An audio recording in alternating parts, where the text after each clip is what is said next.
নমস্কার বন্ধুরা, আমি অর্পিতা ইচ্ছে যখন ডানা মেলের পক্ষ থেকে আরও একটি নতুন ব্লগে আপনাদের স্বাগত জানাই। আজ 28শে অক্টোবর। আজ আরিয়াদহের বুকে আরও একটি নতুন আশ্রম প্রতিষ্ঠা হলো। আর এই আশ্রমের নাম হচ্ছে কাঠিয়া বাবার আশ্রম। এই আশ্রমটি আমাদের আরিয়াদহ ফেরিঘাটের কাছেই অবস্থিত হলো। আবার অন্য দিক দিয়ে যোগদা মঠেরও খুব কাছেই। কেউ যদি দক্ষিণেশ্বর থেকে বা রথতলা থেকে টোটো বা অটোতে আসে তাহলে বলতে হবে যোগদা মঠের কাছে যাব, তা না হলে আরিয়াদহ ফেরিঘাটে নেমে বললেই হবে কাঠিয়া বাবার আশ্রমে যাব। এই আশ্রমটি আজকেই অর্থাৎ 28শে অক্টোবর 2025-এ উদ্বোধন হলো। কাঠিয়া বাবার আশ্রমের প্রধান উৎসস্থল হচ্ছে বৃন্দাবন। তারপর সোদপুরেও এই আশ্রমের একটি ছোট শাখা খোলা হয়। এরপর খোলা হচ্ছে দক্ষিণেশ্বর আরিয়াদহে। এই আশ্রমটি শুধু যে আয়তনে বড় করেছে তাই নয়, এই আশ্রমটির অলঙ্করণ আর সাজসজ্জা দেখতে দেখতে আপনি কিন্তু মুগ্ধ হয়ে যাবেন। এই আশ্রমটি সম্পূর্ণরূপে কিন্তু বৃন্দাবনের আশ্রমের আদলেই তৈরি করা হয়েছে। অর্থাৎ বৃন্দাবনে শ্রীকৃষ্ণের জন্ম থেকে শুরু করে শ্রীকৃষ্ণ বৃন্দাবনে ছেলেবেলায় যে সকল লীলায় মেতেছিলেন, এমনকি রাধাকৃষ্ণের রাসলীলা সমস্ত কিছুই তুলে ধরা হয়েছে এই আশ্রমের মধ্য দিয়ে। আর এই যে বিল্ডিংটা দেখছেন, এই বিল্ডিংয়েই কাঠিয়া বাবা অবস্থান করছিলেন। আর তাকে দেখার জন্য ভক্তের ঢল পুরো তাকে ঘিরে ছিল।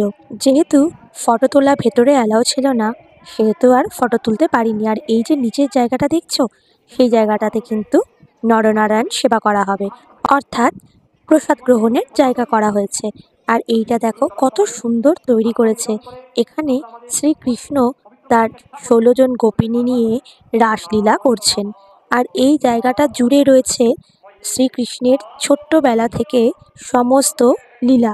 শ্রীকৃষ্ণের জন্ম বৃত্তান্ত থেকে ওনার বৃন্দাবনে পৌঁছানো, মা যশোদার সাথে বিভিন্ন ক্রিয়াকলাপ, পুতনা, বকাসুর, সব রাক্ষসীদের বধ, রাধাকৃষ্ণের রাসলীলা সব কিছুই এত সুন্দরভাবে এখানে বর্ণনা করা হয়েছে। এই সব মূর্তির মাধ্যমে দেখে না মন একদম আনন্দে কিন্তু ভরে যাবে।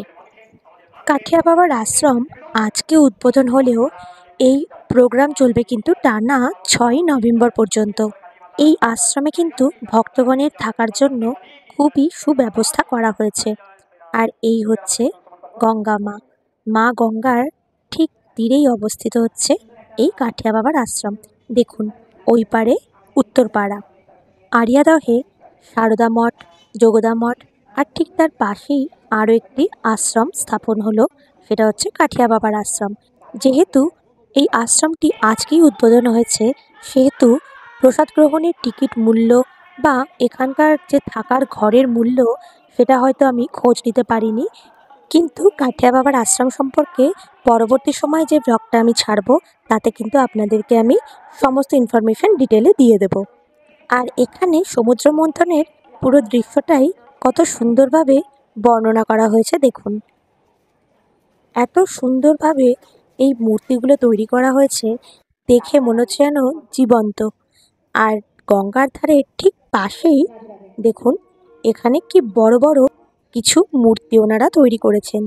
আর এই মূর্তিগুলো কিন্তু গঙ্গার ওপার থেকেও দেখা যায়।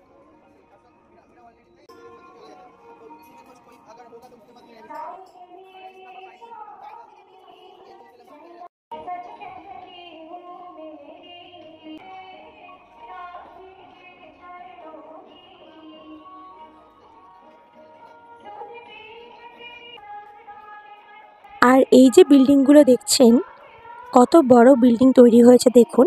এখানে কিন্তু সমস্ত ভক্তবৃন্দরা এসে থাকার ব্যবস্থা করা হয়েছে। কারণ এখানে কিন্তু আমি গিয়ে দেখলাম যে প্রত্যেকটা রুমে নাম্বার দেওয়া আছে। এই যে এগুলো কিন্তু এক একটা রুম।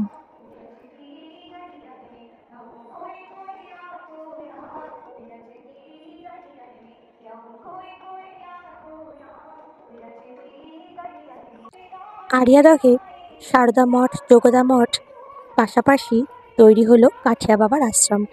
এইটিও আরেকটি দর্শনীয় স্থান হয়ে উঠল।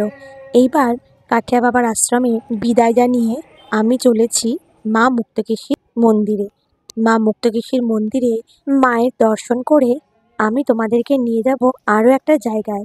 এই যে এইটা হচ্ছে জয়ন্তী মাঠ। এই মাঠে আগামীকাল অর্থাৎ ২৯শে অক্টোবর কাঠিয়া বাবার আশ্রমের মহাযজ্ঞ অনুষ্ঠিত হবে। এখানে দেখুন একবার ১০৮টা কুণ্ডীও তৈরি করা হয়েছে মহাযজ্ঞের জন্য। আর কালকে ১০৮ জন যজমান এসে এখানে যজ্ঞ করবে। দেখছেন কি বিশাল আয়োজন! এইটা মনে হয় আমাদের আড়িয়াদহ দক্ষিণেশ্বরে এই প্রথমবার এরকম কোনো যজ্ঞ অনুষ্ঠান আয়োজিত হচ্ছে। ২৯শে অক্টোবর বিকাল ৪টে থেকে রাত ৮টা পর্যন্ত এই যজ্ঞ অনুষ্ঠিত হবে। এ যেন মনে হচ্ছে এক রাজকীয় অনুষ্ঠান হচ্ছে, যা আমরা কখনোই দেখিনি। আর এই হলো কাঠিয়া বাবা আশ্রমের অনুষ্ঠান পর্বসূচি। একদম ২৮শে অক্টোবর থেকে ৬ই নভেম্বর পর্যন্তই আমি আমার স্ক্রিনে তুলে ধরলাম। আর তার সাথেই আমি আমার ব্লগটাও এখানেই শেষ করলাম। আর ব্লগটি যদি ভালো লেগে থাকে প্লিজ আমার পাশে থাকবেন, আর চ্যানেলটাকে একটা লাইক আর প্লিজ সাবস্ক্রাইব করে দেবেন। তবে এতটুকুই থাক বন্ধুরা, টাটা। আবার পরবর্তী নতুন কোনো ব্লগে দেখা হবে।